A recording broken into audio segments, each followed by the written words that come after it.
If summer heat and activity left your lawn with bare patches and thin spots, then get Scott's Turf Builder Grass Seed. Fall's cool air and warm soil make it the best time to grow grass. Use Turf Builder Grass Seed to grow thicker, greener grass, guaranteed. It contains Scott's exclusive Water Smart Plus coating that absorbs 2 times more water than uncoated seeds. Feeds to jumpstart growth and protect seedlings against disease. And Scott's is the official lawn care company of Major League Baseball. Fall's the best time to grow seed and repair your yard. Pick up a bag of Scott's Turf Builder Grass Seed today. This is the Scott's Yard. It's time for some straight talk. Some people are big-time data users, some not so much.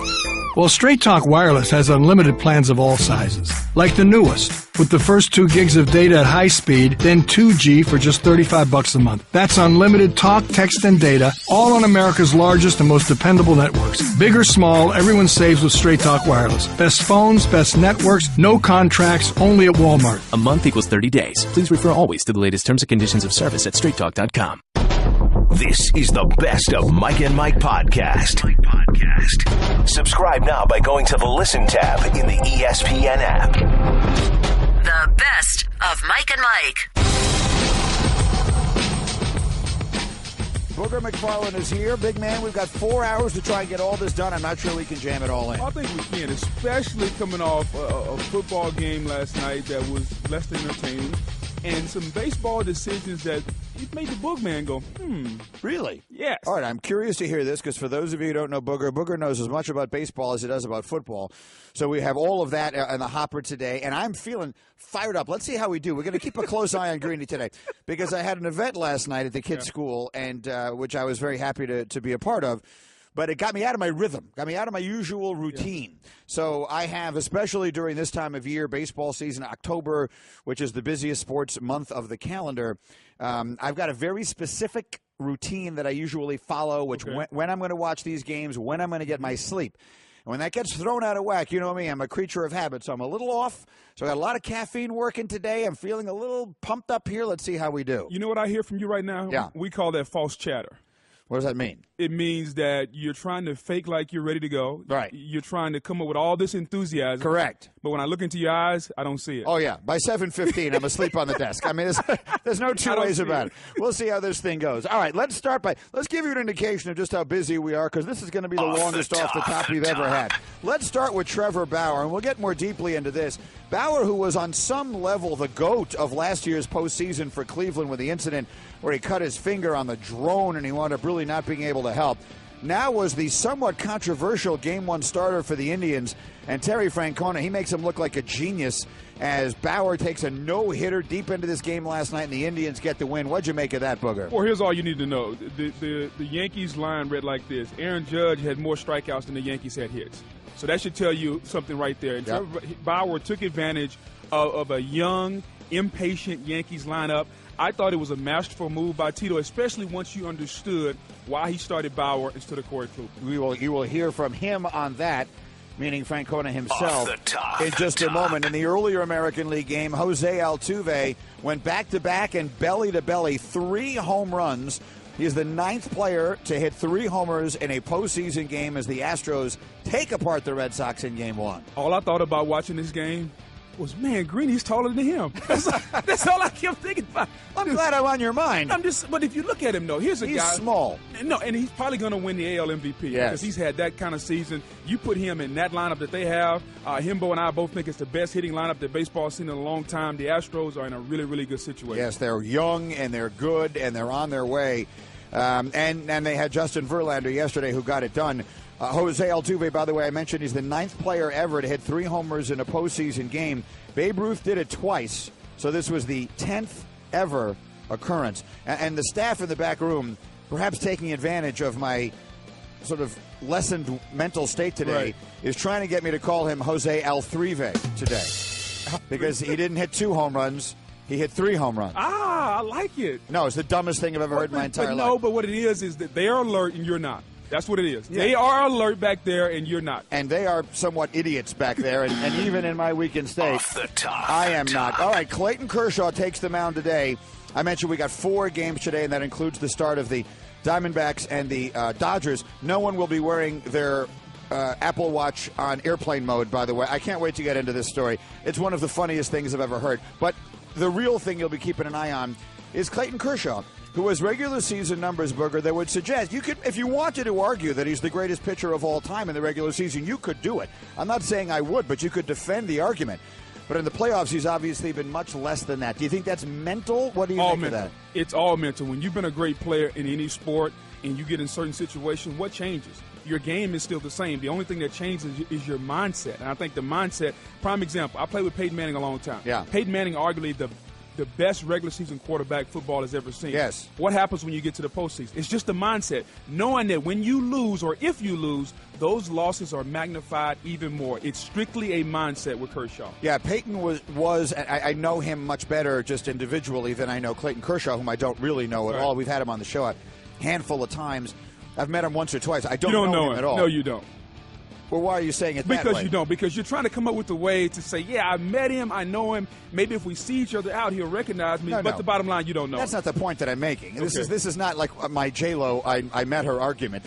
I'm not trying to convince you that I'm friends with Clayton Kershaw. It seems like you are. What I'm trying to say is I don't know if he is the same kind of person that Peyton is. Peyton, as we all know, and you played with him, so you know better than anyone, he's so meticulous. Mm-hmm. He's so detail-oriented that perhaps you can, if you try and make a postseason game even bigger than a regular season game, where you already make every regular season game like it's the most important thing that ever happened, you can actually get yourself to a place where all of that work starts to work against you. I don't know if that's what happens with Kershaw or not. Baseball guys always tell me they treat every game the same. It's one of 162. They have to do that in the postseason, but you can't because you only get a limited number of games. And Kershaw, as great as he's been, everybody in the country will be watching the first couple of 3 innings. If he can get through the first 2 or 3 innings unscathed, Clayton Kershaw is going to have a night. But if they get a run or two in the early innings, watch out because as dominant as he's been, it's all a mindset in those first couple of innings. Yeah, he's 4-7 in his career postseason with a 4.55 ERA. The other National League Series that starts today, of course, the Cubs trying to become the first team to repeat as World Series champs since the Yankees won 3 straight in the late 90s. They take on the Nationals. College football last night. Lamar Jackson, here's the thing. He's a spectacular player. I love watching him play. But I don't think he had much of a chance to win the Heisman again this year because I think there's just a natural tendency people would have not to want to give it to someone twice. He would have to have been far and away the best candidate at the end of the season. And now with their second loss, it seems clear he won't be, even though he had a spectacular night last night. But NC State knocks off Louisville in a big win. And I think right now, based on them having a veteran team, I think NC State becomes the team in the ACC that just might give Clemson a run for their money. I don't think it's going to be. They had them beat last year, Booger. Do you remember that game? They missed the field goal at the end. They should have beat Clemson last year. College kicker struck again. Yeah. But you know the game I'm talking about. Yeah, exactly. This year, though, Greeny, I think when you look at how they're made up, their defensive line is a veteran. Bradley Chubb is tremendous. As long as Ryan Finley plays within himself, they'll have an opportunity to beat Clemson. I think Clemson will beat them, but right now I think they are really the only contender. Miami, not so much in the ACC. Florida State? I know Florida State's not a contender to win the conference, but could they give Clemson a run for their money? Florida State's offensive line couldn't block me, you, Himbo, and Stanzik. Let's just keep it honest. They couldn't. Well, they'd have to triple team you. They could put one guy on the rest of us. Everything will be just fine.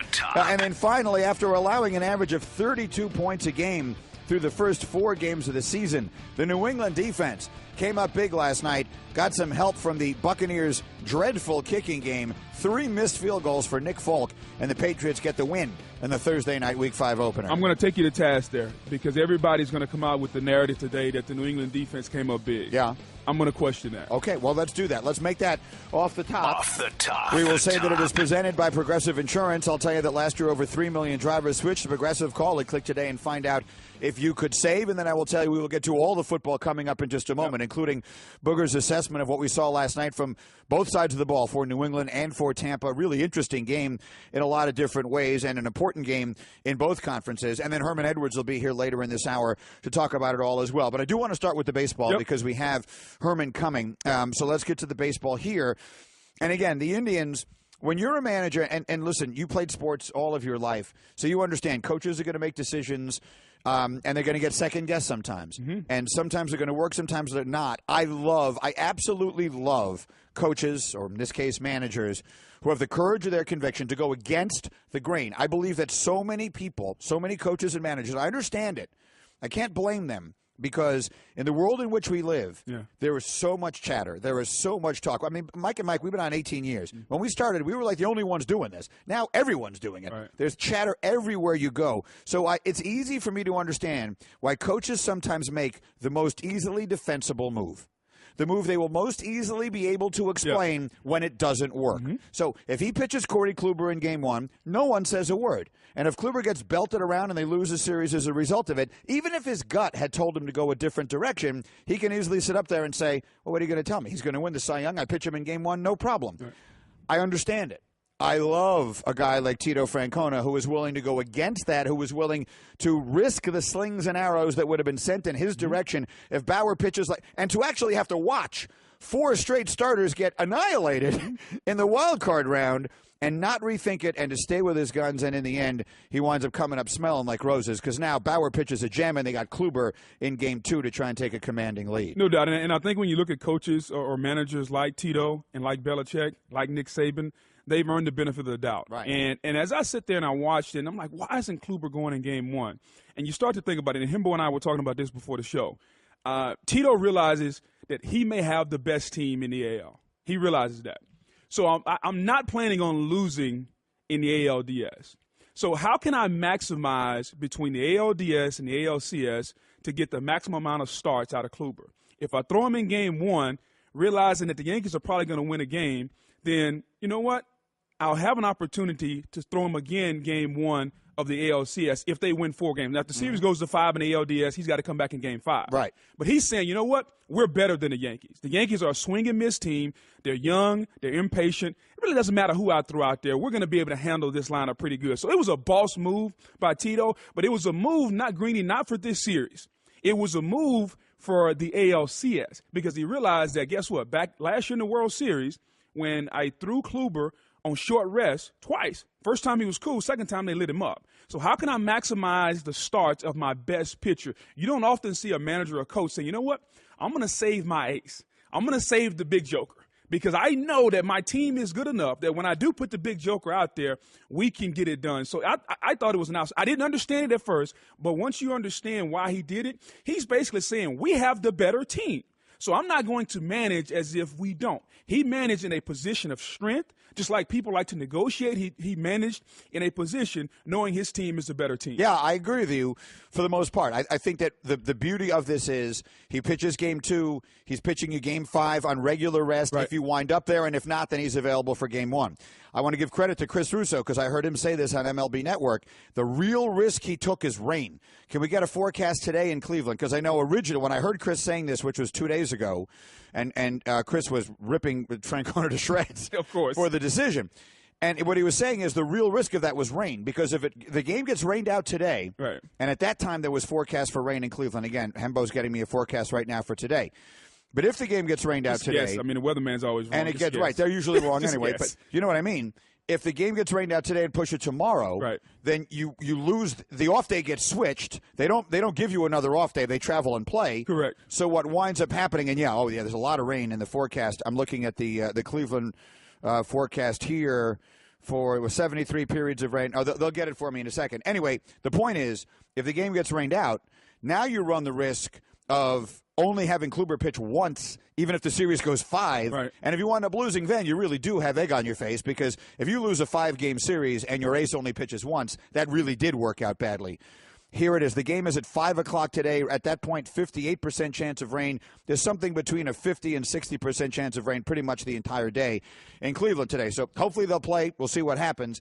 And either way, now it worked out great because Bauer pitched great, and you've got the 1-0 lead either way. Well, and I think the bigger thing to come out of this series is if you're the Yankees and you're Joe Girardi, how do you get some patience in your young lineup? How do you get Aaron Judge to be a little bit more selective? How do you get Sanchez to be a little bit more selective? It's the one thing that Tito and his staff banked on is a team that's built for the home run in Yankee Stadium. You get them out of Yankee Stadium. Guess what? They're still built for the home run. So how do you show patience? How do you exude the one thing in the postseason that can help you win. Because in baseball, I don't care what you do from an offensive number standpoint. Like, Houston is the greatest hitting team we've seen in the last 40 or 50 years. They won't win the championship unless they get great pitching from Verlander and Dallas Keuchel. Once the postseason starts, Greeny, in most sports, defense, good pitching beat good hitting. And I think we're seeing that again in baseball. Yeah, and we live in a swing and miss era, especially with these young kids who are swinging from their heels pretty much every time. If you didn't see it last night, Judge struck out 4 times. So here is Terry Francona on how he goes about making his decisions. You know what? I kind of live by you do what you think is right, and you answer the questions, and then in the morning I don't run to see how I'm being perceived.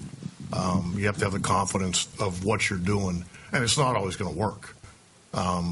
We can't win every game, but I was completely comfortable with our decision to do what we did for a number of reasons.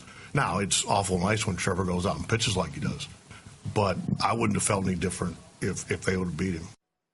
I love it. I love it. Yeah. And we always use the blackjack analogy in this. But if you've got 16 and the dealer has a queen, you're supposed to take a hit. Yeah. If you take a card. I'm hitting. And you hit that. And even if you get a 10, it doesn't mean you did the wrong thing. You lost a hand, but you did the right thing. And so in his mind, he did the right thing. You don't make these decisions when you're the manager ahead of time knowing the outcome. So you make the decision based upon either your gut or whatever other information you have, and I love it. I love to see a guy make a gutsy call like that. Well, no doubt. And Greeny, as you look at Tito, he's in a position of power, position of strength. And there's a saying I always use in my life. When you're in a position of power like that, a CEO or manager, they don't pay you the big bucks for the everyday decision. Mm-hmm. They pay you the big bucks for the crucial decisions that happen not every day but every so often. Okay, and I think he's in a situation where now you're in the postseason. He's going to have to make some very, very tough decisions. One was before the game. There's going to come a time he's got to make a pitching change. So they put people and they pay them the big bucks to make those tough decisions. And more importantly, you make the decision and you don't worry about the outcome. How great a manager would we all be if we could know the outcome before we made the decision? Yeah, of course. Would we be great? The reason he's great is because he can make that decision. And as you heard him say, I don't worry about the perception of how I'm going to be perceived. All I do is make the decision. I go what's best for me and my team, and he move on. And I love what he does because he manages knowing that I have the better team. We're in a position of strength, and I'm going to manage that way. I'm not going to be scared. Oftentimes in the postseason, when everything is on the line, people get tight. People manage scared. People play scared. Tito's not doing that. Mike and Mike presented by Progressive Insurance. Jam-packed guest list today on the Shell Pennzoil Performance Line. We got a coach of our own coming in here. Herman Edwards will talk about making those kinds of decisions and much, much more when he's here shortly. And we have John Smoltz coming up later talking baseball as well. 8:30 Eastern time with us here. Plenty of baseball as the morning goes, but as we mentioned, jam-packed night last night. Brady and company back in Tampa. Well, he was never went anywhere. He's had enormous days all season long, and he threw for 300 yards again yesterday. But it was New England's defense that holds Tampa to 14. Again, 3 missed field goals, making a huge dent in the outcome of that game. But I started by saying New England's defense played a lot better, and you stopped me dead in my tracks. What did you see? Yeah, because, Greeny, the narrative coming out of the game was going to be that New England's defense is back. Belichick had a few days. He got them fixed. Right. Jameis has so many opportunities that he missed. It's unreal. I thought the New England defense tried to simplify the game plan, not as much man-to-man, not as much opportunity to get confused. We're going to play a lot of zone, and we're going to see can this young quarterback be accurate and throw the football in the tight quarters. And Jameis Winston was not accurate. Yes, he had a good fourth quarter. Yes, he put up some numbers. But by and large last night, Jameis Winston was off, and he was off by a mile in some situations. I'll give New England credit for recognizing a quick fix to their issue. But for their high-priced corner, Gillislee, I mean, Jameis Winston early on was going at him. I mean, and they were throwing at him. Deshaun Jackson had a couple touchdowns that Winston just missed. So I'm not going to say that this New England defense is fixed. They were very fortunate last night that they weren't playing a quarterback that was accurate. Because if you play a quarterback that was more accurate last night, they get diced up again and they lose that football game. If you play a team last night that had a field goal kicker that could make a field goal, yeah, Tampa may win that game still. So I understand the narrative that's going to come out. Don't buy into the false chatter about New England's defense being fixed. They were very, very fortunate. They still didn't play like a New England football team.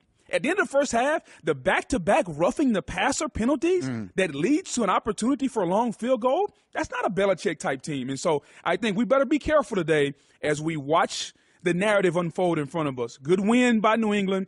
Bad loss by Tampa, but more importantly, I wanted to see last night, was Tampa ready for prime time? You talked about Jameis Winston before the season being an MVP candidate. We talked about the Bucs being that young and up-and-coming team. Last night was an opportunity. It's a poor dog that won't fight in his own backyard, Greeny. It's a poor dog that won't fight. They fought, but they didn't fight smart last night. And so I think Tampa is still a little bit away. They were not healthy. They didn't have the 2-star linebackers. They didn't have the safety T.J. Ward. But all in all, I thought it was a good win and a bad loss for Tampa. Patriots didn't have Gronk. You're right in that the numbers that Jameis put up, if you just look at his final numbers, are going to look pretty good. He threw for 334 yards, but over 200 of that came in the fourth quarter alone. Through most of the night, they just couldn't get anything. In a way, it was sort of a stop-and-start kind of a thing for Tampa. You're right. They didn't look comfortable. And part of that, as I was watching it, and, of course, last night is a night that you're going back and forth between so many different things.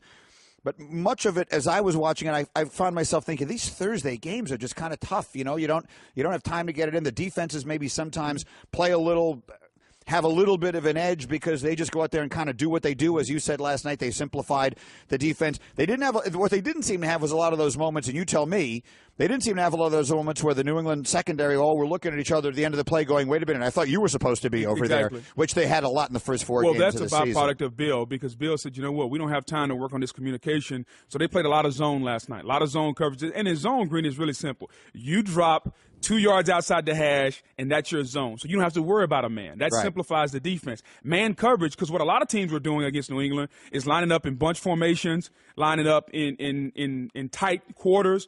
And now, once you spread out, it's a lot of communication that has to go on. Once you're in tight quarters or a bunch formation, now I got to pass it off. I got to communicate. In zone coverage, you can do whatever you want to do. I'm still going to my landmark, which is if it's 2 yards outside the hash, it's 2 yards outside the hash no matter what you do. So that's the simplification that Bill Belichick made. Now, with that being said, over these next 10 days, they got to get it fixed. Okay, you have to figure out a way to make sure Gillislee is more comfortable, to make sure that veteran secondary, Butler, McCourty, can get everybody on the same page. The best of Mike and Mike. Let's see what Paul Finebaum thinks from the Paul Finebaum Show here on ESPN Radio and the SEC Network. We got a million places to go with Mr. Finebaum this morning. What'd you make of that, Paul? Any issue with that? Because Booger brought it up with me during a break, and I thought it was an interesting question. None whatsoever, Greeny. And, you know, I've had my issues with Jameis. He grew up in the same town that I lived in for a long time, and I thought he got way off the road at FSU. But you probably remember the morning of the championship game in Tampa, I talked to him on your set, and I came away with a different view of him. And I think, Booger, you know him better than I do, but he has grown up, and I don't care what any fan thinks. This is the right thing to do. This shows maturity. It also shows respect for the game. And we're not talking about one of his high school or college buddies. We're talking about arguably the most iconic quarterback in the history of the game. And I think it's a very good look. And if some stupid fan in Tampa doesn't like it, who cares? Paul, from one quarterback to another, Cam Newton has been criticized, and rightfully so, for his comments to the female reporter. He comes out last night with a video apology. What do you make of Cam Newton? More importantly, what do you make of his comments and his apology?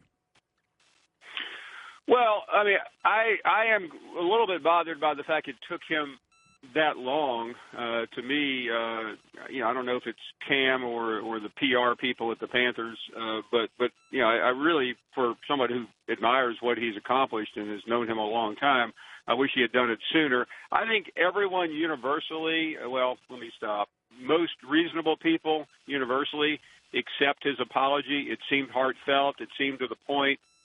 It should have never gotten to that, and I know it's been the national rage for 48 hours. I think it's over now. But in the end, I think it just shows the world we live in that you guys talk about every day, and we all do. You can't just sit around and ponder something. If you think you're wrong, deal with it. If you don't, then that's your responsibility.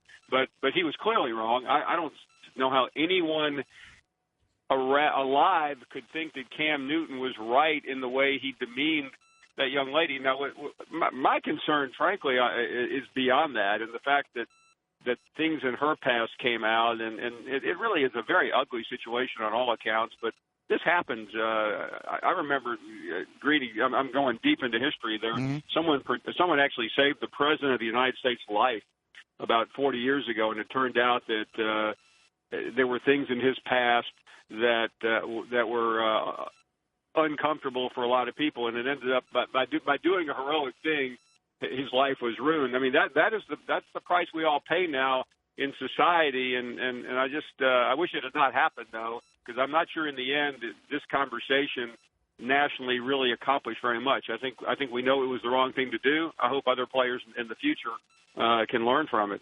Mike and Mike, Paul Finebaum is with us. Let's go on the field here because there's too much of that good stuff out there to not get to it. NC State with a big win, a nice win last night against Louisville. And Booger said earlier this morning he thinks NC State could be the one or a team that might derail the Clemson train. If we're looking for ways that Alabama and Clemson are not just on some sort of inevitable path to meet in the championship game, do you think NC State is a legitimate threat to Clemson? I do, and you guys may have already talked about it. I've been in transit, but November 4th looks like the day of the year in college football because NC State will be playing Clemson. And, you know, you talk about a revenge game, and I'm not an odds maker, but this might be one of the bigger revenge games on the calendar this year because of the way that game ended last year. And last year, you know, if you remember, the NC State kicker missed a chip shot to win the game. It could have ended Clemson's shots of a national title, and I mean I give this team a lot of credit because they did, you know, they were beaten on the first day of the season, Greeny and Booger, by an average South Carolina team. It looked like some of the preseason hype was down the drain, but they have recovered well, and I think the other side of this is probably more problematic. Lamar Jackson was probably going to have to buy a ticket to New York. Other than he is the reigning Heisman Trophy champion. I think we can take him off any board right now. I mean, he's done. Paul, let's go down to Baton Rouge. There's a meeting that was had between – yeah, trust me, I would rather not. But since you're on here, I have to ask you this question because I don't understand. I've never heard of an athletic director sitting down with the head coach and the offensive coordinator and the defensive coordinator in the middle of the season, Paul. Have you ever heard of that? And what do you make of what's going on in my alma mater right now? No, Booger, I have never heard of it. And, you know, I'll save the shots at Joe Oliva because we've had this conversation before. I think what it shows on one level is a total lack of respect for Ed Orgeron. Like him or not, he's the head football coach. He's being treated like a temporary employee. He may be, and I don't think he's done a great job, but I think he deserves more respect. I mean, what does Joe Oliva know about sitting down with coordinators? I mean, tell me this. I mean, he's an athletic director, and I'm not making value judgments on his football knowledge, but I'm willing to bet that he has no clue when he sits down with coordinators and tries to get them on the same page. What this is basically saying is that I'm paying you guys $1.5 million a year, and I need more out of you. And he's really saying that I have no faith or confidence in my coach. Booger, I mean, and what was so embarrassing to me was the fact that Ed Orgeron had to go on and defend it. I mean, it reminded me of the Stockholm Syndrome, where you start talking good things about your captors. I mean, Ed Orgeron right now is being held hostage by Joe Oliva. He probably shouldn't have gotten this job in the first place. Oliva snapped when Tom Herman played him for a fool, and he decided I'm going to elevate Ed. The fans love him. The alumni love him. The former players love him. But the bigger question on top of all of that, why does he have a double-digit buyout? Why is his buyout more than $9 million for a coach that you know, Booger, would have taken the job for anything? I mean, a free meal. I'm not belittling the man, but he was desperate. Nobody else in this country wanted to hire Ed Orgeron. Paul, I'm just curious, with all that being said, because I know you talk to a lot of people, what's the perception right now of Ed Orgeron and the LSU program right now? Because there are a lot of people that have written a lot of articles, and I understand we're prisoners of the moment. You lose to Troy, but it's been a lot of your colleagues and my colleagues that have written LSU off and written the program off, and they've written a lot of think pieces throughout the week. In your opinion, how do you see Ed Orgeron and LSU right now? It's a terrible look. And by the way, there's a story in today's New York Times about Orgeron. And, the headline is, did Nick Saban ruin LSU? And it's a question for many, many days ahead. But it's a terrible look. And listen, losing to Troy, these things happen, Booger. Saban lost to UAB at LSU. Saban lost to Louisiana Monroe at Alabama, both in his first year. He did okay. I think we could agree on that. But to me, the Oliva sit down and then Ed having to defend it is the worst look. And I just think this weekend is critical for them.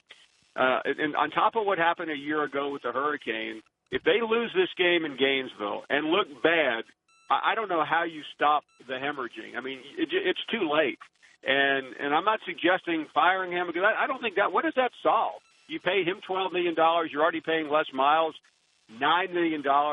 You're more than $20 million in the hole, and then you have to go out and bring in a better coach that you're going to have to pay $6 million. I mean, you're from there, Booger. I mean, I remember it wasn't that long ago the governor of Louisiana was talking about shutting the football program down because the state was bankrupt. It's Paul Finebaum with insight into everything. Any time we can get him, it's always fun. Thank you, Paul. Enjoy the weekend. Greeny, thanks. See you guys. Mike and Mike back and better than ever, presented by Progressive Insurance. Our guests on the Shell Pennzoil Performance Line. No time to waste, no rest for the weary. It's all going on. Brady won, Lamar Jackson lost, Terry Francona's a genius, and there are 4 baseball playoff games on the schedule today. Booger McFarland is with me, and Joey Galloway has joined us in our studio as well. Good morning, Joe. Good morning. You were kind of giving me a funny look when you heard that vasectomy thing going on there. I couldn't read what was going on in your mind. Because I'm not going to do that. That just makes me uncomfortable. I don't even know what they do, but anything in that you don't area necessarily want to know what they do. Yeah, just know that they've done it, and then after it is done. I'm keeping whatever it is you guys had removed. But you don't need it. Well, you didn't really have anything removed. I have as many kids as I want. Well, hey, when you get to the afterlife, you never know what you might come back as. You might need everything. And to your point, I don't know if they're removing anything. It's more like a little snip. That's fine. I don't want any of that. There's a leak in the gas. No. You're just kind of tying a knot in the hose. Whatever I showed up with, I plan to leave this earth with. Fair enough. You know what? I don't know. I obviously don't agree with it, but I respect it. Yes. I respect that take from you, Joe. All right, there's a million other things to get to here. Obviously, all of the baseball, and we got John Smoltz coming up in this hour. We'll talk with him about that, and all this college coaching money stuff, which I think is really interesting that I want to get into. But I want to begin by asking you, Joey, a question about a football story that got a little bit buried this week with some of the other things that went on, and that was Antonio Brown and his reaction on the sideline and the way Ben Roethlisberger came out and spoke about it and all of that. Now, you were a receiver, a very high-profile and very good and very productive receiver. You see the way this stuff goes on now. We've seen antics is a word that I will loosely use, of a different sort with Odell Beckham, and now this week it was all about Antonio Brown. I'm just curious, as a former receiver, what did you see when you were watching that? What do you think was going on in his mind, and how big a deal do you think it is? I've become so used to seeing those kind of things now that it didn't really faze me to see it. In those situations, I think it depends. The first thing I start to think of, because especially when I played and when I look at it now and I root for teams, I want everything that's done football-wise to be something that helps a team win a football game or football games or improves your team. And so when I'm watching him do this, I am thinking that because it's the Pittsburgh Steelers, because it's Ben Roethlisberger, who's been around and played a lot of football and they have good leadership there, that they can handle this and it won't affect the team. And if you've seen something like this, let's say at the Cleveland Browns, then all of a sudden you're like, uh-oh, trouble. This is going to negatively affect the team and become a story and become something that gets in the way. In Pittsburgh, I thought, I don't agree with what he did, but I didn't see it as something that would hurt the team. And Greeny, when you look at a guy who has a personality like Antonio Brown, like an Odell Beckham Jr., I'm okay with guys having a personality and showing that personality. It's an emotional sport. And when you play, you're putting a lot of effort on that field. Some people say, hey, just show up and do your job and catch the football. Well, guys aren't built that way.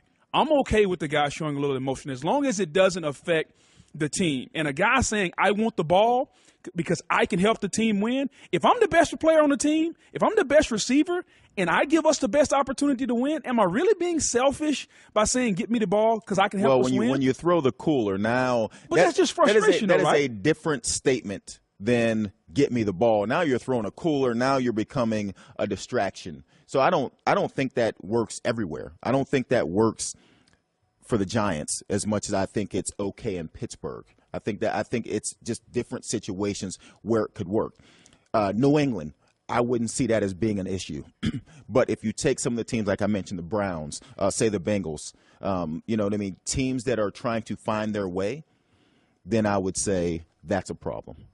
I think that the way they seem to have reacted this week suggests that it's at least a little bit of a problem because they seem to be a little fed up with him. And we go back to what happened last year in the playoff game where he, had the Facebook Live in the locker room right afterwards and stuff, and Tomlin was upset and had to apologize for language, which I didn't think he needed to apologize for, but whatever. And now, instead of trying to turn this into nothing, the Steelers came out and turned it into something, which suggested to me that there are a lot of guys involved in that organization that are aggravated with him, that do not feel like it's just frustration, that it's just team-oriented, but that he is very individually oriented. I think what's happened is the culmination of a lot of events over a period of time. Last year, this year. There's also a little frustration with Big Ben amongst the receivers, in my opinion. If you remember, Big Ben called out Bryant. And they had a little back and forth in the media. I think the relationship between Big Ben and his receivers hasn't been great. So don't think that isn't a factor in there. Now Antonio Brown, he's basically showing up as quarterback. When he's throwing the trash can and the receiver coach, Richard Mann, who Joey knows, is sitting there trying to calm him down, he's basically showing up, hey, guys, get me the ball. More importantly, hey, Ben, you're making the decisions with the football. Throw me the football. It's just so funny that it made me laugh when you said that because – where do we usually hear the phrase showing someone up? It's in baseball. Yeah. And just look at the difference in the sports. If an outfielder doesn't make a play in a baseball game and the pitcher so much as rolls his eyes, this is like, a conversation for a week. Can you imagine if the pitcher turned over a Gatorade cooler in the dugout afterwards? I mean, it's just unbelievable the difference in the mentality of the two sports. But that having been said, we think that everything there will be okay, right? I mean, it's just the players are just too good. And that's my point. Right. We think because it's the Steelers, because they've been there, because they've won, because they're used to some of the things, and I agree, they are fed up with some of the antics as you go back. And I agree with that sentiment. But when we look at this situation, I don't know that this changes their goals and their ability to go out and win football games. But I think they're absolutely fed up with it. It's not like something that just doesn't matter. Right. It matters. It just doesn't affect their ability to go win. Mike and Mike, that's Joey Galloway with us here, brought to you by Goodyear. Tires is hardworking as college football's most blimp-worthy athletes. Goodyear, official sponsor of the college football playoff. We'll get to some college football in just a minute. But watching the game last night, Patriots and Buccaneers, and it's very difficult to take a lot out of these Thursday games because they are so often so poorly played for all these obvious reasons. But I have a question for both of you guys on each of the teams. Let's start with Tampa. And Booger, you mentioned it earlier. I said before the season, I'm picking Jameis Winston to be my MVP. I feel like it is the time for him to come in and have a huge year, put this together. They got him Deshaun Jackson, so they've got a deep threat to take the top off the defense, and he's got Evans, and they should run the ball a little bit. This is going to be his year. Yeah. It's only 4 games in, but that feels like it's kind of sputtering and stopping and starting for me a little bit. So, Joey, as one who obviously covered his college career intently and has watched him now through the pros, what is your assessment? Where is Jameis Winston right now? When coming into this season, I thought to myself the same thing I've been saying about Florida State. I would like to see him get some protection in the pocket because when I'd seen him play, it would be a lot of hits, not much time in the pocket. Let's get the ball out quickly. And quarterbacks, especially ones that are trying to develop, can't develop that way. You can't develop in a situation where not only are you not very well protected, but then the guys you are throwing to, you have to make perfect throws. So to speak to what you just said about now that he has more weapons outside, okay, so that takes care of that part of it. Now, every throw doesn't have to be absolutely perfect. He has some guys that can get some separation. And so now when I see him, I want to see the next step. I didn't come in thinking he's going to be the MVP, but I would like to see the next step. And you see some of that, but you don't see it. It isn't all the way there. And he's still a young quarterback, and he's still very talented, and he still has time. Well, no doubt. And we also, as we're criticizing him for not playing well last night, which he didn't, we also have to keep in mind, Greeny, they haven't had their full team together this entire season. Doug Martin's first game was last night. When Doug Martin came in the ball game last night, he was the best offensive player Tampa had. You saw the running game pick up. Jameis, I don't think, has gotten to the point where he can throw it 50 times a game. You give him a solid running game. Now the play action with Cameron Brate, who's a tremendous red zone threat. Mm-hmm. You got Jackson, who's a deep threat outside. You got Mike Evans, who's a big body guy that can get you some catches. Now you see what this offense is supposed to look like. And last night was the first time we saw that. Defensively, we mentioned they were without 3 starters last night. So Tampa, although they did not rise to the occasion last night in a huge, huge moment, let's also remember they haven't had their full team together just yet. And so if you're a Bucs fan, that's cause for optimism. Are you okay with that? Are you, as you say, he's not to the point where he can throw it 50 times a game. We're talking about Heisman Trophy. We're talking about very franchise guy. If he's not the guy that can throw it 50 times a game, then – and I think that speaks to where we are now. Right. As we come into this season and you add some pieces to this offense and you say, this is the time. Like, this now is the time where he should be able to throw it 50 times a game. Well, here's the thing I would ask. How many guys in the National Football League can throw it consistently? You say, okay, I'm going to let you throw it 50 times a day, and that's our best chance to win. Very few. Right. But that's the point. But that's the point. Is that I was saying I think he should be that there guy. now. He's exactly. close. He's close. He's not there yet, though. I think he's close. Because if you're saying he's there, you're saying he's Brady, he's Big Ben, he's Aaron Rodgers. He's not there yet. I'm agreeing with you. He's not there. And I'm saying I thought going into the season he was going to be there. And so that's why I'm asking you, is it a cause for concern that we're all agreeing he's not quite there? He's very good, and I don't think there's any question he's going to be very good for 10 years. You can have a very good quarterback in Tampa for a decade. The question is, do you have the next great one in Tampa, which I think he was destined to be, and I thought going into the season he was going to be, and I still think he's going to be. But that's why I'm saying this. What I consider to be a little bit of a rocky start has me a little bit concerned. I'm not as concerned because of him not having his full complement of weapons. The one thing that bothers me about Jameis is he wears his emotions on his sleeve. And if you watch the beginning of games, he's usually very inaccurate early, and he gets better as the game goes on. Last night, he was very inaccurate early. Fourth quarter, he was pretty accurate. He started putting touch on the football. How does he learn to control those emotions early on? To me, that's the one thing that concerns me. His accuracy issues are a concern. Well, if that's where he plays, as each player takes the field, they have to figure out that piece. Where do I need my emotions to be when I go on the field? Some people need their emotions to be where his emotions were. I needed my emotions to be exactly where they are right now. Like, I could go play football with this mindset that I'm sitting in this chair with. That's where I needed mine to be.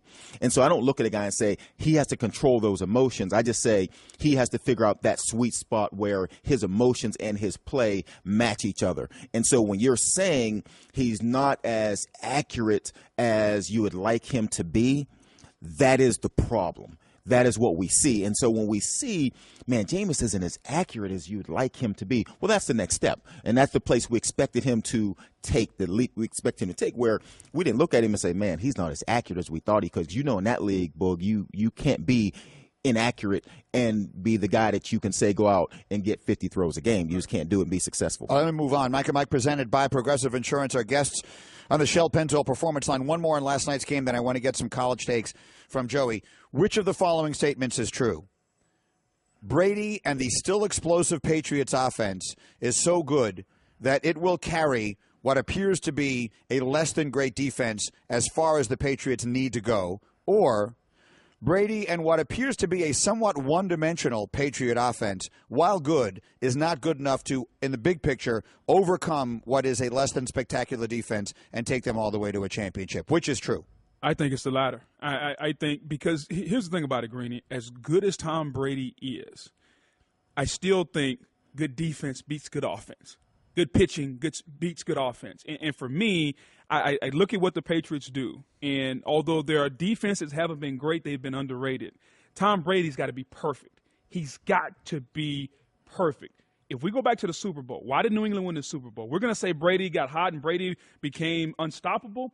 The Patriot defense allowed that to happen because they got stop after stop after stop in the second half and got some turnovers. So I think, Greeny, their defense has to get better. They just can't be a sieve. Like, you can't just pour water and just drain through. Like, they have to stop somebody at some point. And I thought last night, Joey, the narrative coming out of the game, although everybody's going to say, man, the Patriots defense is back, I thought it was more about what Tampa left on the field, and that Jameis didn't play well was the reason the Patriots defense looked good. I agree, and you say that as if both things can't be true. You say it as if Brady getting hot can't be true to win the Super Bowl along with the defense getting hot. And so the two things aren't opponents of one another.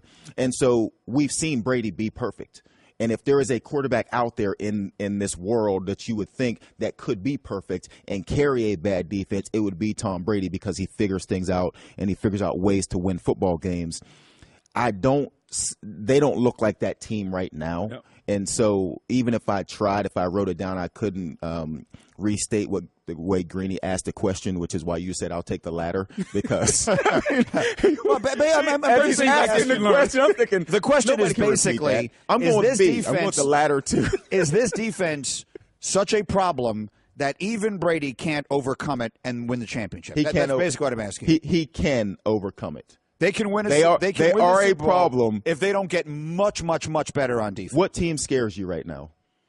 Does Kansas City scare you right now? Does Kansas City's good? Yeah, Kansas City's good. Do they scare you? Can Denver play enough defense that even Brady? See the look on Book's face right there? I'm thinking Denver's defense. Exactly. Denver's defense against Brady. Like I would like, if I'm Denver, I love my defense against Brady. Yeah. I love that matchup. But I also like Trevor Siemian and that offense against New England's defense. Okay. Like right now, I don't know what Vegas would have it, but if Denver and New England meet right now, I'm picking Denver. Denver scares you? Denver would, if I'm New England, Denver would scare me. When we have this conversation and you say who scares you and you guys have to think about it, that lets you know that this thing is wide open. Sure. And so in a wide open league where nobody is just head and shoulders, then Tom Brady can get you there.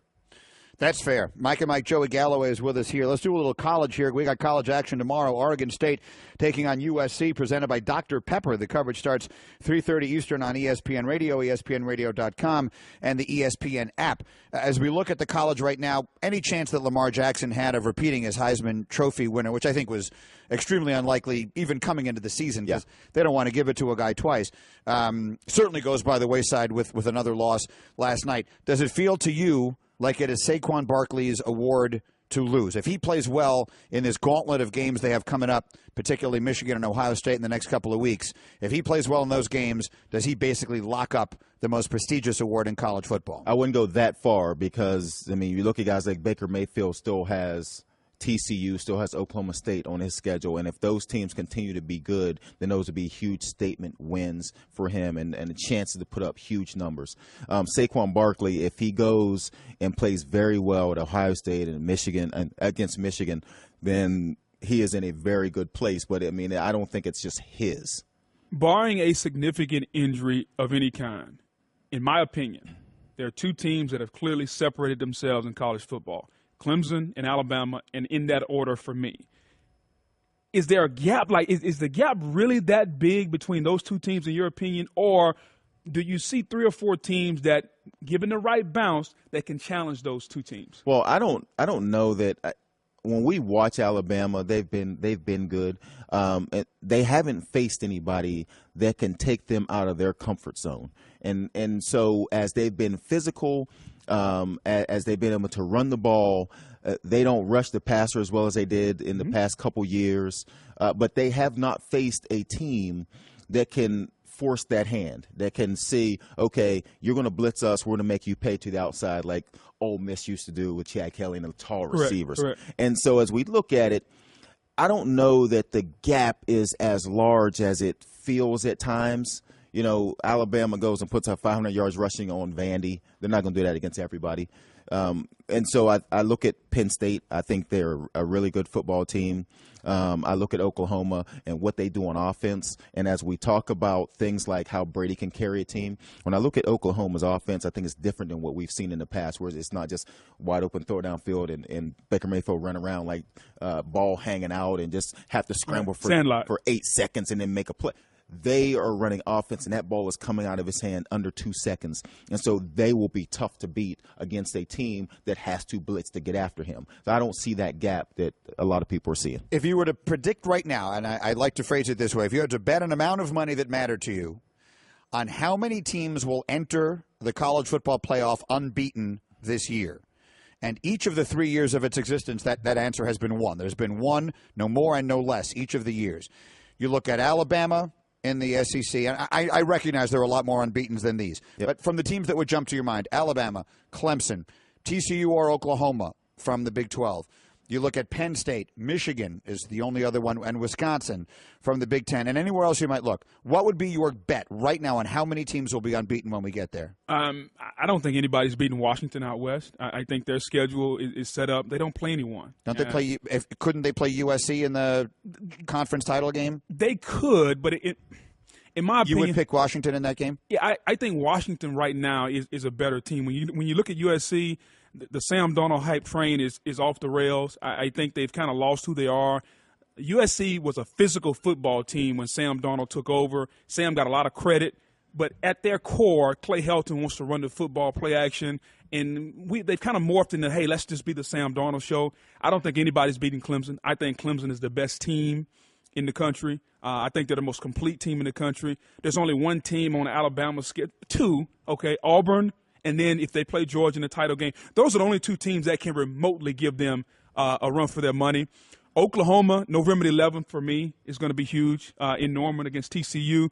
And so, Greeny, you have the potential, I would say 2 comfortably, but you have the potential to have 3 unbeaten. Well, you've bypassed some games that I'm not going to. I think Washington State is going to be a good game for Washington out west. I think NC State's going to be a good game for Clemson.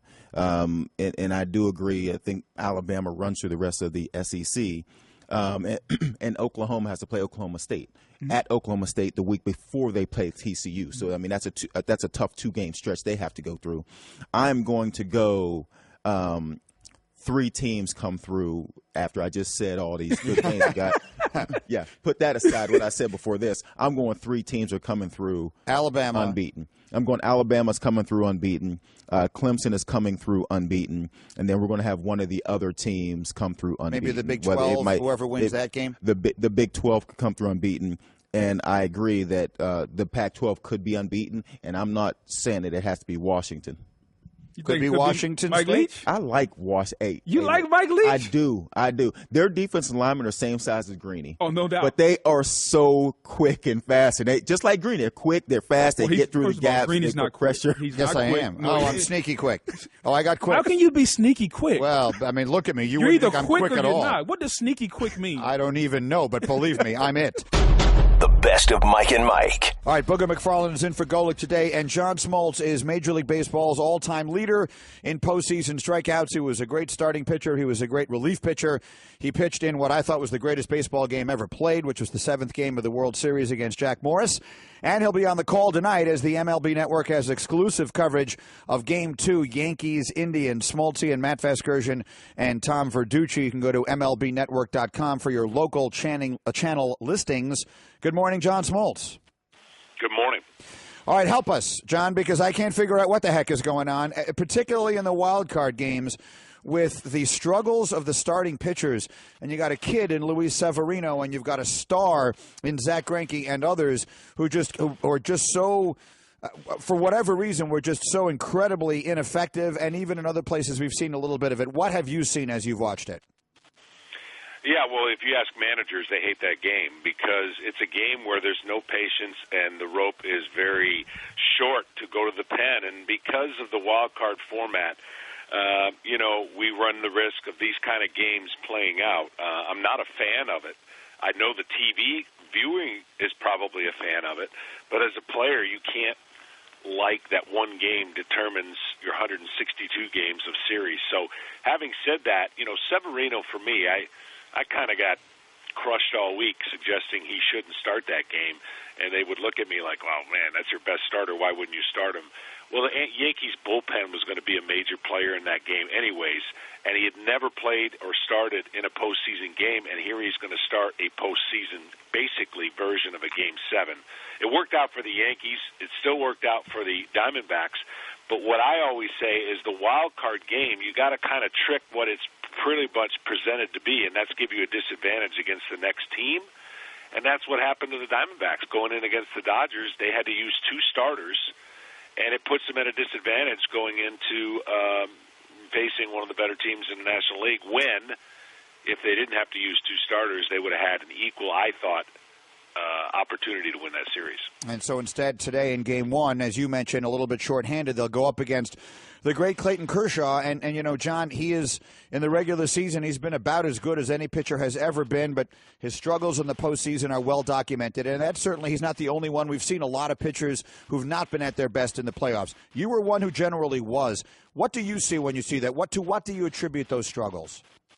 He's in a different planet, and it was really one team that kind of had his number, the Cardinals. And when I say he's in a different planet, every game he pitches is like a postseason game because he's supposed to win every game, and he's been such an incredible pitcher for a regular season kind of historics, if you will. And when he gets to the postseason, I think people sometimes, and maybe the player sometimes thinks, I got to be better. Well, he doesn't have to be better, and he doesn't have to carry his team any more than he does in the regular season. I think he's learned that through some of his experiences, because he's much like what Greg Maddux was. When you put up those kind of numbers in the regular season, people just expect, well, gosh, he's going to do that every single game in the postseason. And the opponents and the batters face him in a different way than they would in a regular season game. So I think he'll be fine. I've always said if you give Clayton Kershaw another 7 starts in the postseason, watch what he does. John, I've often said that the difference between the regular season sport and the postseason sport, really in any sport, is the mindset of the athlete. Did you find yourself, when you went from regular season to postseason, that your mindset changed? And if so, how did that affect you? Oh, 100%. I loved it. I would have given anything to give up about 30 more opportunities in the regular season in my career to get those opportunities in the postseason. You got to want it, but you can't want it so bad that it causes your mind and heartbeat to race at a level where the game goes too fast. You've got to literally be able to slow the game down and not be afraid of the moment or be afraid of being the GOAT. And I think those are two components that don't exist for a lot of guys at times because, let's face it, in the regular season, you go through a series and you're 0 for 7 as a hitter, nobody cares. You go 0 for 7 in a postseason, they're asking you what's wrong. Same thing as a pitcher. You get asked questions before you start in the postseason. You would never get asked in the regular season. There's so many more things to think about. You have to silence the noise. You have to not get caught up in the moment of, we just lost game 1, now what? And I loved everything that came with the postseason, so much so that I pitched it completely different. And to put it in kind of perspective, every inning in the postseason for me was like pitching 3 innings worth in the regular season. The adrenaline, the attention to detail. I could have never pitched 18 postseason games I couldn't have pitched a postseason game like 18 regular season games. I would have never made it through the season. So that's how different it was for me to get through a regular season start versus a postseason start. Mike and Mike, John Smoltz with us. As mentioned, they'll have exclusive coverage tonight on MLB Network of Game 2 of Yankees-Indians. And so with that thought in mind, John, what did you think of Terry Francona's decision to start Trevor Bauer in Game 1 before the game was played last night? I'll be honest. I looked at Terry, and I have a lot of respect for Terry, and he pulled it off. He even said, I'm surprised so many people are asking me this question. And I think the reason he's surprised is he does have a lot of confidence in how good Bauer has been in the second half. But I'm telling you, you ask 1,000 people in Cleveland, you'd have got 1,000 Corey Klubers. And it's not disrespect to Bauer. It's such a psychological difference when you hear the news, like, what? And I think what he did, and obviously he didn't, as everyone knows, Terry doesn't do anything or the organization without calculating.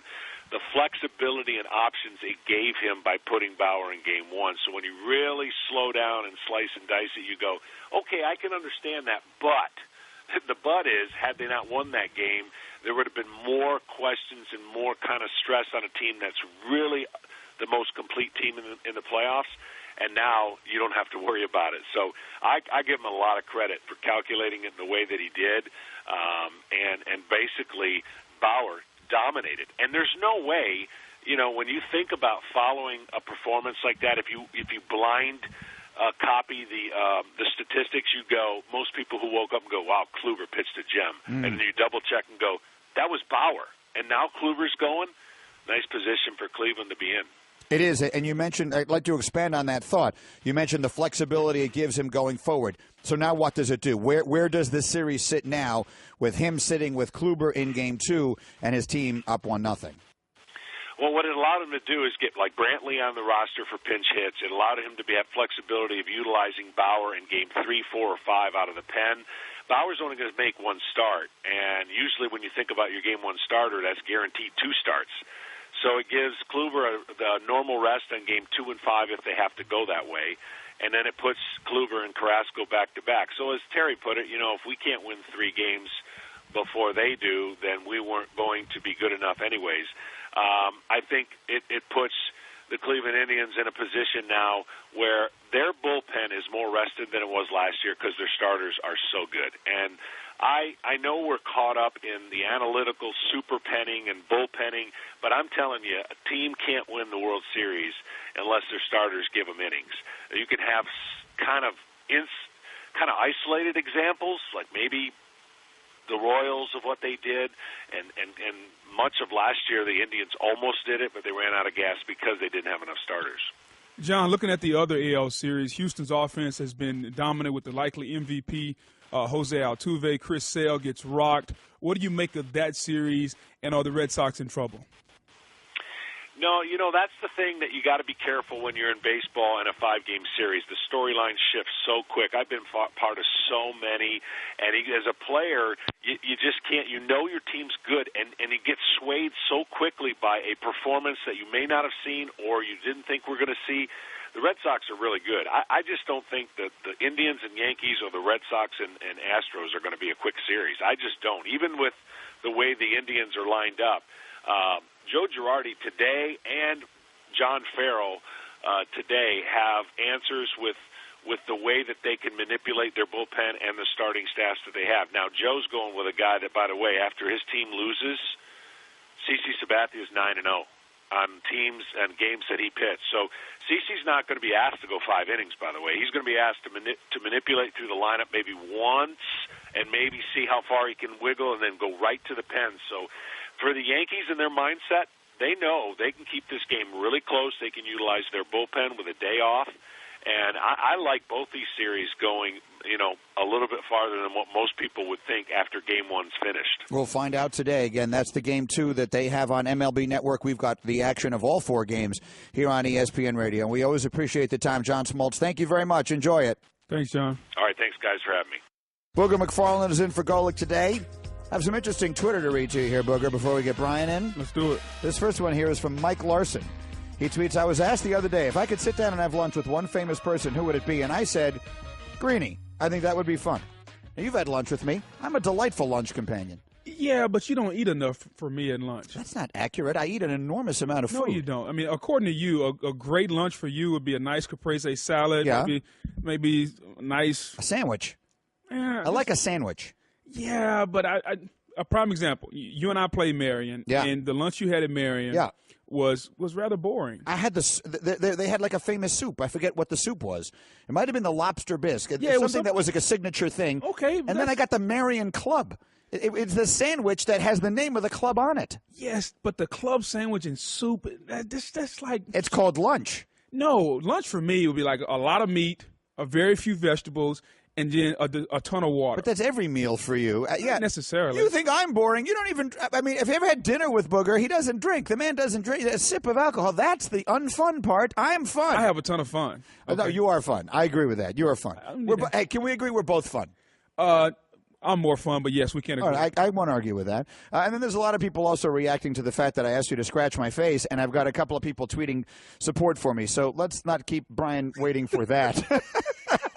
Oh, wow. We'll come back and talk about that on the back end. But right now, let's get into some NFL action with the Super Bowl winning coach now from the NFL Network. Here's Brian Billick with us. Good morning, Brian. Yeah, if you want to talk lunch and scratching faces, I'm good. We're in the midst of just the stupidest conversation in the world, so save us from that. Let's talk about last night's game, because there's a lot of different ways to try and analyze it. And I want to start with the Tampa side of it. I went into the season predicting that Jameis Winston would be the league MVP. They got him Deshaun Jackson, which is what I thought they were missing, someone to take the top off that defense. And I've just loved his game going back to his days in college. I felt it was his time to take that next step and go from being a guy who's really good to being one of the truly elite quarterbacks in the game. As you watch his progression, where do you think he is in that process right now? He's progressing. I mean, let's look at it. He went toe-to-toe with Tom Brady. Now, I realize they don't face one another, but a lot of people talk about it. When you play Tom Brady, you're measuring yourself up against maybe the greatest quarterback of all time. And when you look at that game, they were toe-for-toe, first downs, third down conversion, putting the ball down the field. Jameis Winston actually didn't turn the ball over. It came down to their field goal kicker, made his 4, and yours missed his 3. So, yes, he is progressing. Is he there yet? No, because the consistency, he's still capable of having those 3 and 4 touchdown games and maybe those 2 and 3 interception games, which every quarterback can happen to. The consistency of that, I don't think it was Jameis Winston that cost them that game last night by any stretch of the imagination. The hard thing for Tampa is they just saw their division rival, Carolina, go into Foxborough and light up the New England Patriots, and then Tampa could not hold serve at home against those same New England Patriots. A very good New England Patriot team, not a dominant, but a good one. So that's the struggle for Tampa Bay right now. But, yeah, to answer the question, Jameis Winston is progressing, not quite there yet. Coach, looking at the other team, a lot was made about the New England Patriots this week. The offense not playing great. Brady is having to do it all. The offensive line hasn't been good. The defense has been basically like a sieve, giving up 300 yards to just about every quarterback. Where do you see this team right now, offensively and defensively, as you watch the tape? Well, they're still a team to contend with. Are they contenders? Absolutely. And as long as you got Brady and Belichick, that's going to be the case. Are they a dominant team? Are they the team that we thought was going to go, 16-0 and run through them against the field of the AFC? No, they've kind of come back to the field. Now, they're still the Patriots. It's still Brady, and they're still pretty darn good. So, yeah, can you dismiss them? No. Are they the dominant team in the AFC? No, and we can see the holes. Jameis Winston did throw for, over 300 yards. Tampa Bay was in a position. They ran the ball okay. So, it's one of those, as they go forward in the AFC, yes, it's Tom Brady, but they're not the dominant team. And you can see, even though they've been brilliant on the road, they got 11-0 on the road the last 11 games. So that's a sign of a good team. The fact that they did it out without Gronkowski, you can't dismiss New England. But are we ready to slam dunk them into Minneapolis for the Super Bowl? Not so yet. Mike and Brian Billick is with us. And again, Brian winning a Super Bowl with a dominant defense. And if there's one thing we saw through the first 4 games of this year, the Patriots seeming to have communication issues on the defensive end, which is not something you would ever think you'd associate with a Belichick coach team. And Booger was explaining to me earlier this morning how they simplified things in the secondary last night and played a lot more zone. As a head coach, what does it say when a team is having that kind of communication issue, and how do you correct a problem like that? Well, a lot of times, if you can go back to, you always hear coaches say, well, we're going to go back to basics. Okay, well, what if you're basically wrong? Then what do you do? Or what if you're basically bad? What typically happens is, particularly in the back end, let's remember now, you make a mistake on offense, you punt. You make a mistake on the back end in defense, strike up the band, and it's time to kick a PAT. So, and it's a large expanse of field. I think what happens is when you don't have that dominant player, and that's when I see the New England Patriot defense, I'll pull a Belichickian, what do I have to account for? Well, I don't have that singular pass rush guy that I got to turn my line to or chip or put it back on or put the tight end to that side. I don't see a guy in the secondary that I absolutely have to stay away from. Still very, okay, sound, but nothing dominant. So it looks like New England is trying to manufacture ways to account for the fact that they don't have the dominant personnel in the back end. That means you got to be a little creative. That leaves yourself open for miscommunication and the arrows that you're talking about. So, yeah, if you have to get back to basics, that's all well and good. But when you play one of these elite quarterbacks, as we saw with Tom Brady, Tampa Bay had to get very basic because they were beat up on defense. The number of players Tampa Bay was missing. And Brady, you could just up and down the field, just picked them apart. Now, he couldn't get into the end zone. Give Tampa Bay credit for that. And I know Mike Smith didn't want to be that basic, but with the personnel on the field, he had to be. And against an elite quarterback like Tom Brady, they kind of pick you apart. Coach, when you look at the situation in Chicago, they're making the move from Mike Glennon to Mitchell Trubisky. What do you make of the move? And if you were in that situation, would you make the move now? I'd have started him this season. That's just me. You don't learn from the sideline. I mean, and they're going to be every play that Mitchell Trubisky takes in 2017 is going to make the Chicago Bears better in 2018. I understand waiting for the bye, waiting for the offensive line to get healthy. Okay, it is. Running game seems to be okay. Great. Defense kind of settling in. Not a great team. It's not like they're going to all of a sudden win a lot of games now, but they can progress under Mitchell Trubisky. And for John Fox's sake, maybe they can be that team that the second half of the season showing some upside, wins some games, showing the momentum. Truly, this is your guy. That's the upside here under a team that, is under a little bit of fire and a coach that's under a little bit of fire. Just show that improvement. It's not like all of a sudden they're going to go on a 10-game winning streak here. Mike and Mike, Brian Billick is with us this past Sunday, I should say. Cam Newton and the Panthers had their best win of the season, the best performance of the season, went into New England and got a huge win. And then Cam, of course, has the controversy of his own making this week. He had the apology last night. We've talked about that this morning. Let's move past that part of it. And now he's got to get ready to play a game, and you're his coach, and you have to make sure that he's in the right mindset to play a game after 2 days of being publicly criticized as much as he has been, and it obviously weighing on him in the way you saw in the video last night.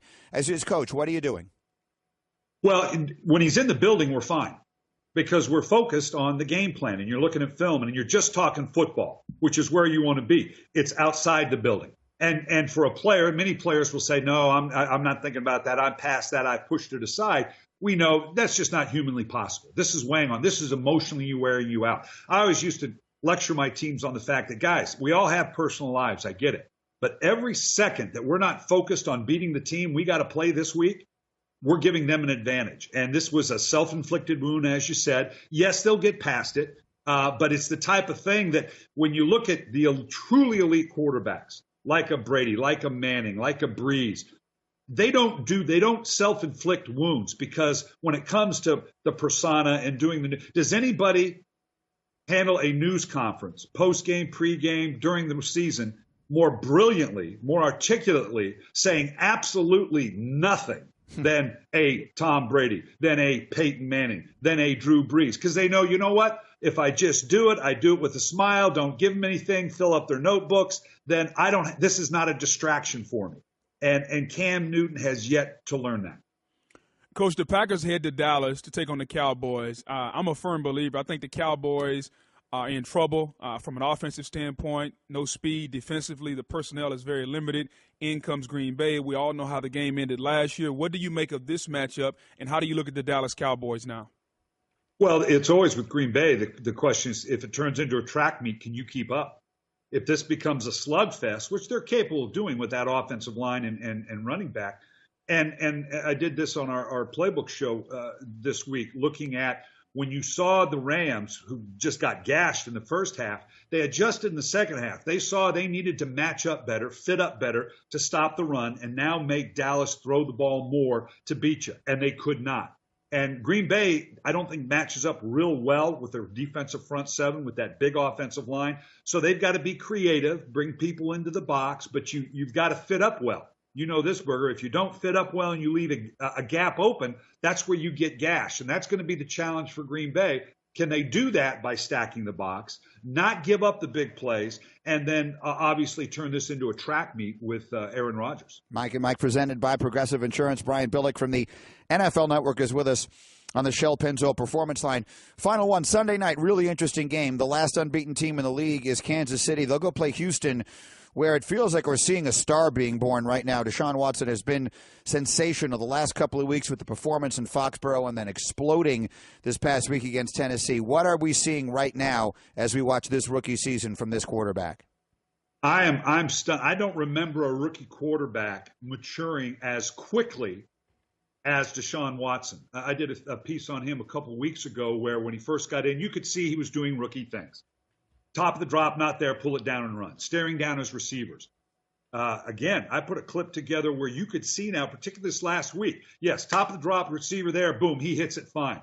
And, of course, he's going to make plays outside the pocket. But I also saw a number of throws where he gets in the pocket, top of the drop, vision downfield, feet are calm, shoulders are calm, going through a progression. And early in the game, that first big play, top of the drop, not there, stepped up, turned his shoulders, protect the ball. And where you just knew he was going to pull the ball down and run it, and he'd have gotten good yards, opens his shoulder, gets a big play down the field, which means his vision was still downfield. So I'm hugely impressed with so far how quickly Deshaun Watson is showing he can do those things that he's going to have to do as a pro quarterback, notwithstanding the spectacular things he does outside the pocket. He is Brian Billick, and we chat with him every week here on Mike and Mike. You see him all the time on the NFL Network. Always a pleasure, Brian. Have a great weekend. All right, guys, you too. Thanks, Coach. Brian Billick with us. Mike and Mike were presented by Progressive Insurance. Pick from a range of coverage options with the Name Your Price tool to find a price that works for you. I wanted to finish with that Deshaun Watson question because I want to play something that Todd McShay said this week. Was it on Russillo that he said it? We had it in the notes the other day, and we never got to it. Right. And I haven't actually heard it. But I know that Todd McShay, who, of course, is the draft guru, observing Deshaun Watson's early fabulous start here, said something to the effect of he doesn't think that it continues or that it isn't sustainable. So let's all hear it together. This is McShay the other day with Ryan Russillo. Do you think the formula that the Texans have found, at least with a week or two in the rearview mirror for Watson, is sustainable? So the right way to do it right now. I don't know that it's sustainable, though. That's I really the question. don't. I really don't. As more defensive coordinators get time, game planning for them, figuring out what they want to do, understanding RPOs, which have not been, there's more and more every year in the NFL, but it's never been a featured element offensively. So I think they're doing the right things to keep him in his comfort zone. Okay, so for those who don't know, RPO means the run-pass option, which is a huge part of the college arsenal usually, and is I don't even know how to describe exactly what part of it is in traditional NFL offenses today. It used to be zero. Right. Now it's something more than zero. What do you think of what McShay said? I think he's wrong, and there's no better case in point than what they're doing in Kansas City. Kansas City is basically running a college offense. If you go back and watch what Alex Smith and Andy Reid are doing, it's a lot of RPOs with Tyreek Hill. You look at Kareem Hunt. They are basically running the version of a college spread offense because Andy Reid has said, you know what? I have a very mobile quarterback in Alex Smith. What he can do, his skill set, is very similar to what they do in college. The offensive linemen that we're getting in the National Football League nowadays aren't adept at being ready to pass block and run block because they're so used to playing out of two-point stances. So Andy Reid said, you know what? Rather than trying to force a square peg in a round hole, I'm going to morph my offense into what they do. They're basically running a college offense. And so where I disagree with McShay is if you have a coach that understands how to do it, and Bill O'Brien does, let's not forget, probably, 5 or 6 years ago, he was at Penn State. He understands the college game. He understands the RPOs. And, Greeny, the number one job of a head coach is to put your players in position to succeed. So as long as Bill O'Brien continues to do that with Deshaun Watson, we've seen him be successful with this. Look at Clemson. Look at the games that he had against Alabama. He shredded them, and now he's doing the same thing to the National Football League. And here's the one thing that's always sustainable in football. Yeah. When you throw the football accurate and you throw the football on time and you make good decisions with the football, that's sustainable. The plays where he has to be kind of schoolyard, backyard plays, when he has to do those type plays, you can't predict that. That's just natural athleticism. But throwing the football on time and getting it out, you can do that in any offense. So that's where I disagree with McShay. Yeah, and as far as the RPO, you picked exactly the right guys, and they meet this Sunday night. Alex Smith and Deshaun Watson are the only quarterbacks to throw at least 3 touchdowns this season on play action out of the shotgun. So they've got that shotgun, they've got that fake, and then you go down the field, and obviously they've both got good – look, DeAndre Hopkins is, in my opinion, the inconsistency in quarterback play, and that's even being kind, the flat-out bad quarterback play that they've had in Houston the last few years, which is why he started 9 different guys in the last 3 seasons. If DeAndre Hopkins is playing with Eli Manning or Ben Roethlisberger, I believe that we would talk about him the way we talk about Antonio Brown and Odell Beckham. I think he's that good. Yes, he is. And this could be now become, if Watson really does grow into himself, and let's not get crazy this fast, right. But boy, he looks awfully good. If he does continue to progress like this, that could become a dynamite combination in the NFL going forward because Hopkins is that good. No doubt. He's playing well, Green, and more importantly, their team is playing complementary football. Okay, the defense is really good, so Bill O'Brien knows I don't have to go out and try to score 40 or 50. It's great if we do, but we don't have to. I can allow the game to evolve.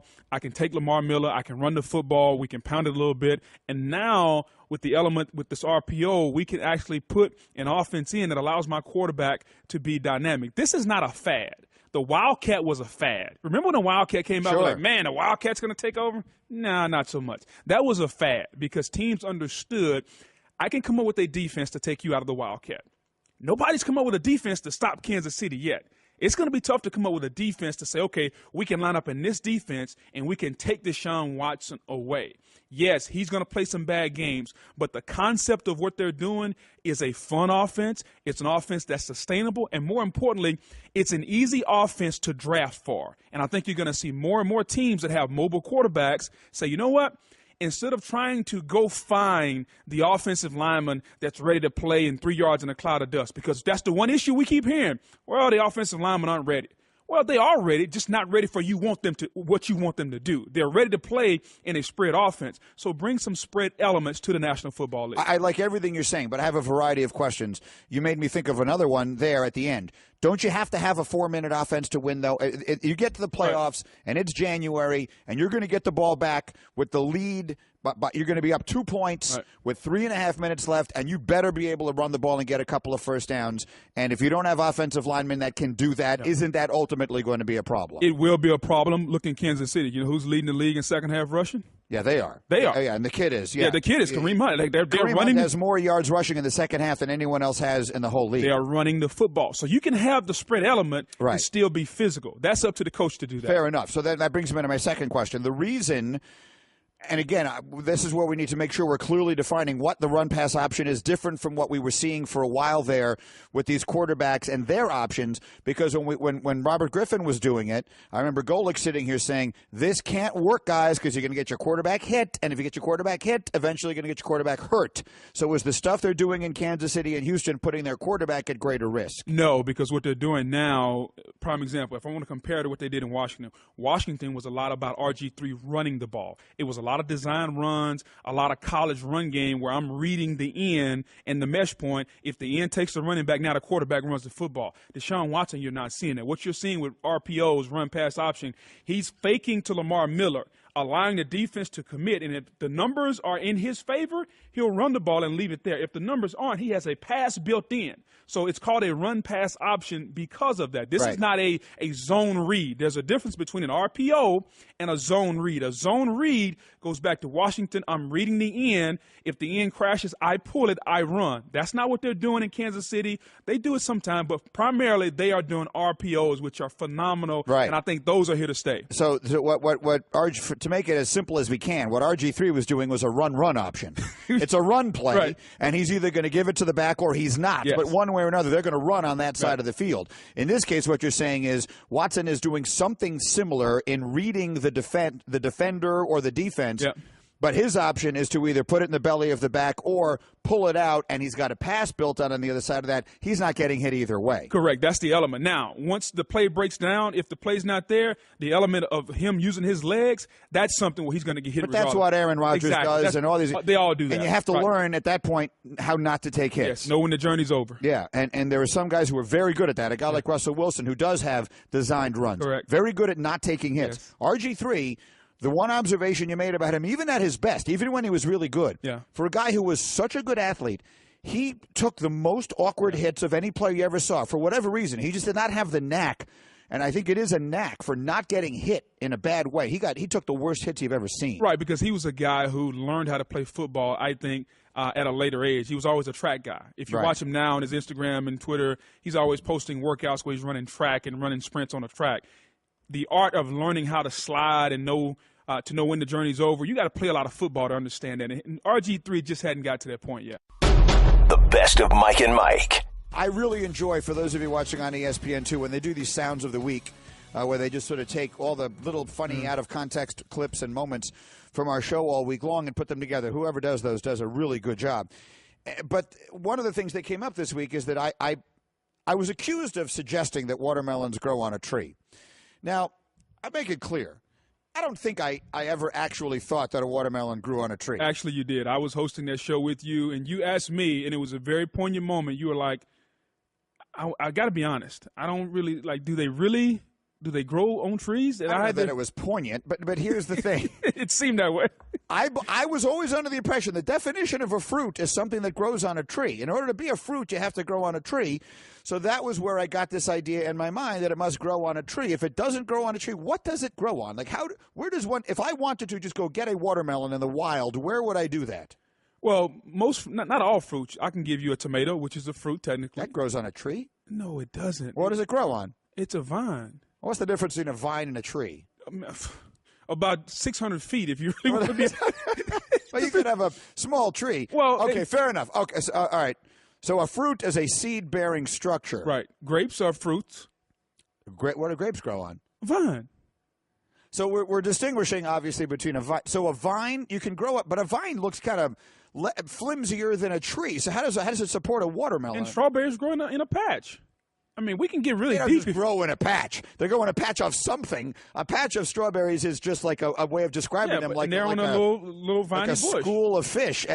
Fish don't grow in a school. They just travel in a school. They travel in a school. But my point being is, watermelons grow. Like I've actually, trust me, like I'm an expert in it. I've actually raised watermelons because we had a farm, okay, and I actually had watermelons planted in between the corn. So we had rows of corn. And then in between the corn, to kind of space it out, we would have watermelons because the watermelons grow on the floor, on the ground. And they grow on a vine. And because they are so heavy, Greeny, they sit on the ground where they can't fall off a tree. And kill you. And well, they may kill you because you think they're growing on a tree. They wouldn't kill me because I'm going to leave them on the ground. I got it. So, all right, fair enough. So that's okay. So there's one answer to one question. The other thing I wanted to just mention here briefly, you know what? I'll save the cat scratching for a minute because I don't want to get too ridiculous. And I do want to clarify what I said earlier this morning about the Adidas payment to Rick Pitino and everything else, because I saw that we released a thing, they'll take little clips from the show and they'll send them out. And the headline of it says, Mike Greenberg is stunned that Rick Pitino got all this money from Adidas, because the story that I saw in USA Today was that there was out of the payment that Adidas made to Louisville on their previous agreement, the one that predates the one they've now made that's worth $160 million, that they would pay Pitino $1.5 million every year, and then $25,000 went to the school.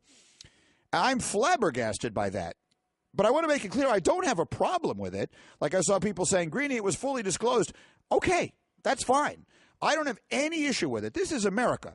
Everyone should make as much money as they possibly can. I'm totally in favor of Rick Pitino, Mike Krzyzewski, Tom Izzo, Mike Bray, insert Chris Collins, whoever you want. They should make as much money as they possibly can. However much money someone's willing to pay you, you should be allowed to take. I have zero issue with that. What I was saying was I am just stunned that my vision of these deals between these shoe companies, these apparel companies, and these schools was that they were supplying money that benefited the entire athletic department or maybe even the entire university in some ways. And so if 98% of the money was going to the basketball coach, forget about the fact that it then turned into the scandal and everything else. Right. That took me aback. I most certainly was not aware. If that is common practice, I was very much unaware of it. Well, number one, I think it is common practice. Number two, you're looking at cash out of pocket. From the shoe company Adidas to Rick Pitino's pocket. Right. The shoe company says, okay, we're giving him this amount of cash, but look at the millions of dollars of merchandise, of jerseys, of shoes, of everything else we're outfitting your school with from head to toe. So when the shoe company... No, hold on a minute. What? That's ridiculous. them wearing the jerseys in these games is free free advertising. It's free advertising that is worth more than whatever the jersey is worth. It's free advertising, Greeny, but from a standpoint of a shoe company, they're counting like if you look at this deal, if somebody says, okay, Nike signing Northwestern to a $100 million deal, right? All of that's not cash. Okay, some of that is the monetary expense that it cost Nike to outfit Northwestern in Nike gear, shoes, sweats, warm-ups, socks, whatever else you may need. Right. Part of that is the cash equivalent of. Okay, fair enough. Right. But but let's even put that to the side. I hear what you're saying. Right. And I mean that can't add up to $1.5 million. I don't think. No, but, correct. Whatever. I agree with you. The only point that I'm making here is that I am taken aback. And let's not even get into the fact that it further illustrates how everyone is getting rich on this stuff. And I don't have a problem with the shoe companies doing it. Except the kids. It's a perfectly legitimate business transaction. Right. We give you money and equipment. You wear the equipment. It makes all kinds of advertising for our product. Right. This is a business transaction that is perfectly above board, perfectly legal, and I don't have any problem with it, and I wouldn't see why anyone would. It does further illustrate the ridiculousness of the fact that the coach is getting all of the money for the kid wearing the sneaker, and the kid can't get a free ham sandwich on his way home from the game, or it's going to threaten his eligibility. But let's not even go there. All I'm saying is, I knew the coaches were getting some of the money from these agreements from the apparel deals. I would never have guessed it was 98% of it. Never. I mean, that struck me as that number jumped off the page. 98% is high. However, Greeny, what I would say is you look at the top coaches in football and basketball, they're all being paid by shoe companies. Probably not 98%, but I guarantee you they're all being paid way more than they probably should. And you know what I'll say about that? God bless them. This is America. You're allowed to get as much money as you can for any circumstance. Nick Saban they're not, to the best of my knowledge, he's not holding them hostage, right? They're willingly paying him this money, right. And he is more than earning it. He is worth every penny Alabama pays him, and he's worth every penny Nike. Are they Nike? Yes. I think Alabama's, they are. They're worth every penny Nike pays him, and whatever Coke is paying to always have that Coca-Cola bottle sitting there on his lectern when he's doing his press conference and everything else. This is a business. It is a multi-billion college sports, particularly football, but the basketball too. This is a multi-billion-dollar business. Right. I have no problem with that. I enjoy watching it all, and it should be treated that way. Mm-hmm. And slowly but surely, and maybe the best thing that'll come from all of this with the FBI is that everyone is now recognizing that even the last holdouts of this is not a business cannot possibly argue that anymore, and there will be adjustment to the amateurism model. There just has to be. I think a lot of people now are going to go back and look at some of these big deals, some of the bigger deals that have been signed between shoe companies, especially basketball, because basketball is more visible. It's a sport where you got 5 guys on the floor, and that in turns lead to the National Basketball Association, where if I have a relationship with the guy, I can continue that. So those deals, in my opinion, Under Armour, the Nike, the Adidas, those deals